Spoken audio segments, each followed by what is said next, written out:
Spoiler alert, this story has a happy ending. I'll explain how one gold buyer saved himself from purchasing fake gold. Let's explore.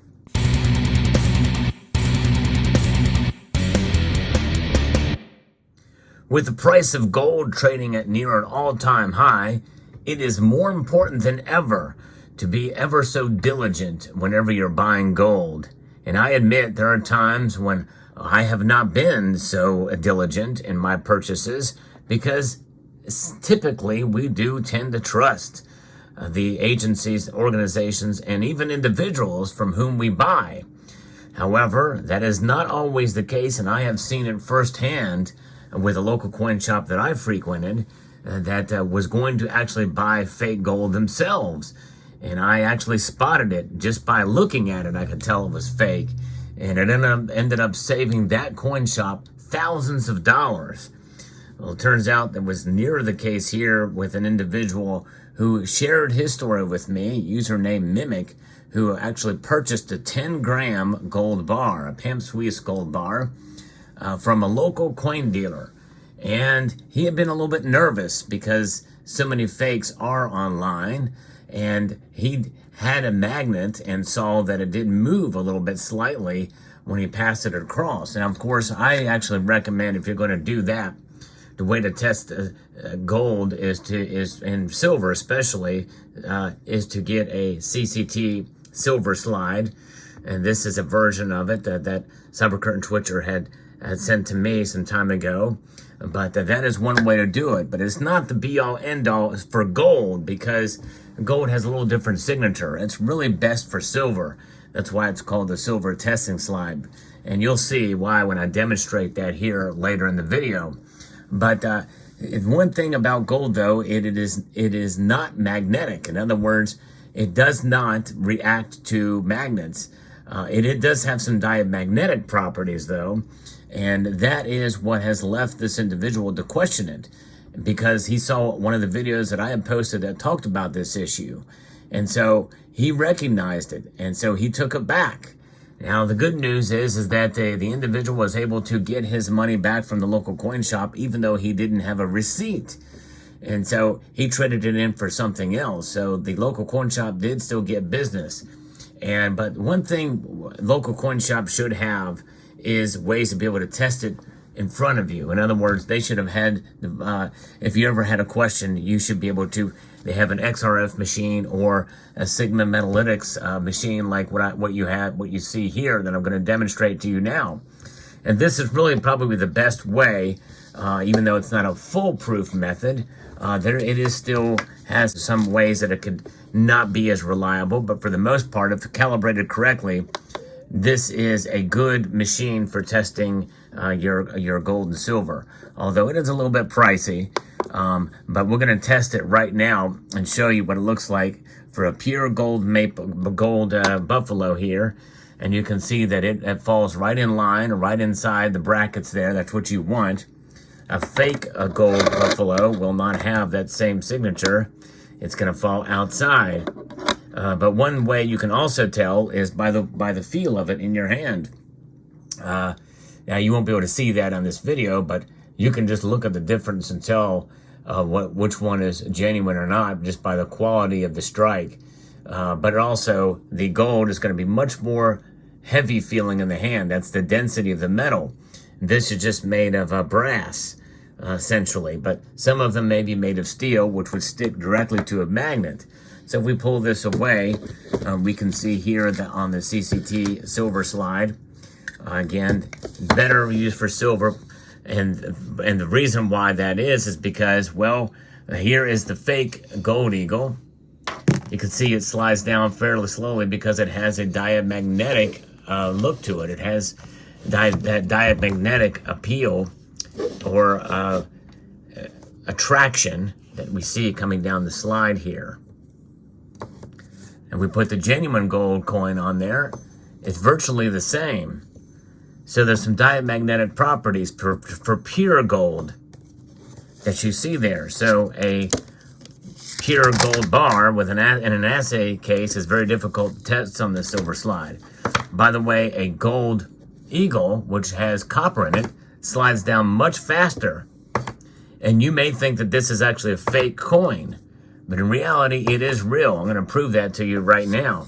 So it's not all tests are all foolproof, but if we go to the precious metals verifier and we put the coin on here, the gold eagle coin, we can see that it is not testing on the pure gold setting. But if we go to the 22 karat setting, well, it should work, right?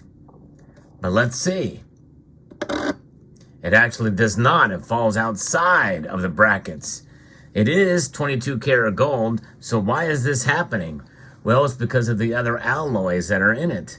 See, the gold eagles have more silver in it than copper, which just gives it that really bright color. So we have to go to the gold eagle setting. And when we do that, we can see that it indeed, we can see that it indeed does fall squarely within the brackets. So knowing how to test is also crucially important here. Now, there's another way to test too, and I like this because it's probably the cheapest, most inexpensive way to be able to test your gold and silver, and that is by utilizing what is known as a pocket pinger. And it's exactly what it looks like. It is a way that you can be able to test your gold and silver by seeing how it rings compared to the real and versus fake. So when we put the coin inside of the pocket pinger, you can put it towards the center of the coin like we've done there, and you can flip it. Or you can use what is known as the stick. There's a little pocket pinger stick here known as the stack stick here. And then you can really hear the ring.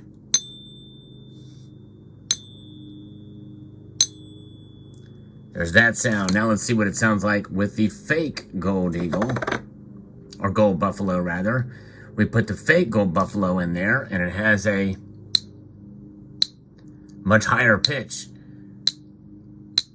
Definitely not a real genuine gold buffalo. Now, a copper and silver coin will sound even different, even more different.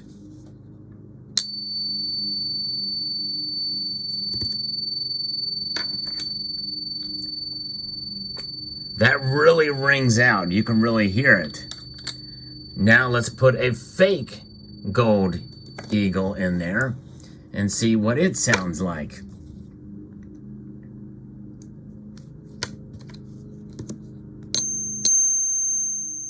Much higher pitch ring. And wide, and probably the easiest way, the most inexpensive way.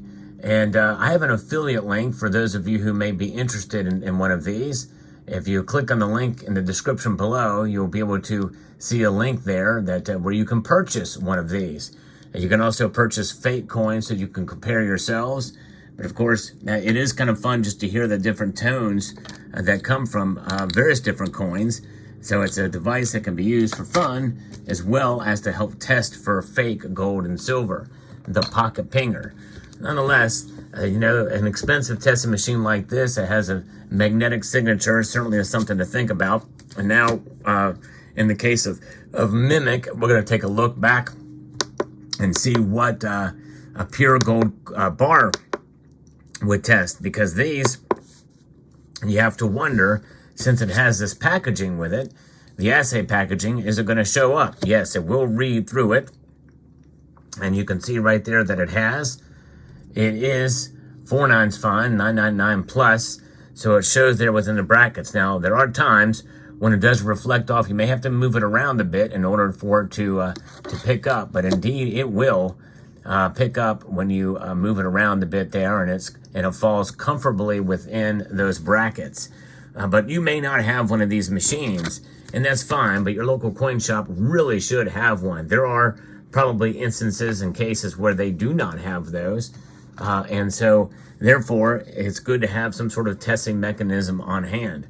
That's why I recommend the pocket pinger and stack stick, too, to help really get that ring. But also, it's a good idea to have other testing methods as well, too. I think the magnet test is really good. I certainly recommend the Cyber Curtain Twitcher silver slide, especially for silver coins, but it is useful for even gold coins. But there's no shortage of ways to be able to test and to verify your gold. And so it turns out that a Mimic saved almost $800 by watching one of my videos on fake gold. And with gold's prices near all-time high, cannot be stressed enough to watch out and be careful. Trust but verify, even from your local coin shop.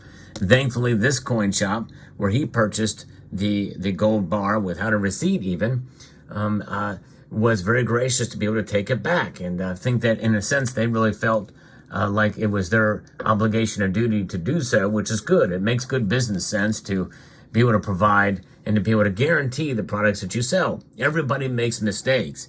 Had I not warned my local coin shop that I visited about the fake gold bars, they very well could have passed them along to an unsuspecting customer, or a customer who would have found out after the fact. It saves everybody a lot of headaches, for sure, when that occurs. So always trust but verify your products, or verify even before you trust in some cases. You just never know. Be very careful buying gold these days. Especially in a 1 ounce size and larger, there's more likely to find fakes out there. And they are so stringent these days. They're actually putting little tungsten discs inside of these that may be to where it may not be able to capture the full the signature, and the signal may not pick up if it's a very thin piece of tungsten inside there. Tungsten has the same density, or very close to the same density as gold. Easy to trick, but a precious metals verifier and XRF machine should be able to have some depth to it to be able to tell if something like that occurs. And also, even more importantly than that, I think, is to look at the design, look at the details, know the details of your coin. You look at the buffalo here, you can see the ugly details here. This thing is a bad copy. Of course, it says copy on there, but you get the drift. Typically, even for proof coin, you're going to see much greater detail than what you're seeing here, even from the background to the fields and everything about it. So, word of the wise. Let me know what your thoughts are in the comment section down below. Hope you found this video informative, insightful, and educational. Would like to extend a multitude of gratitude to each and every one of you for watching, and to encourage you to please rate, share, comment, and subscribe.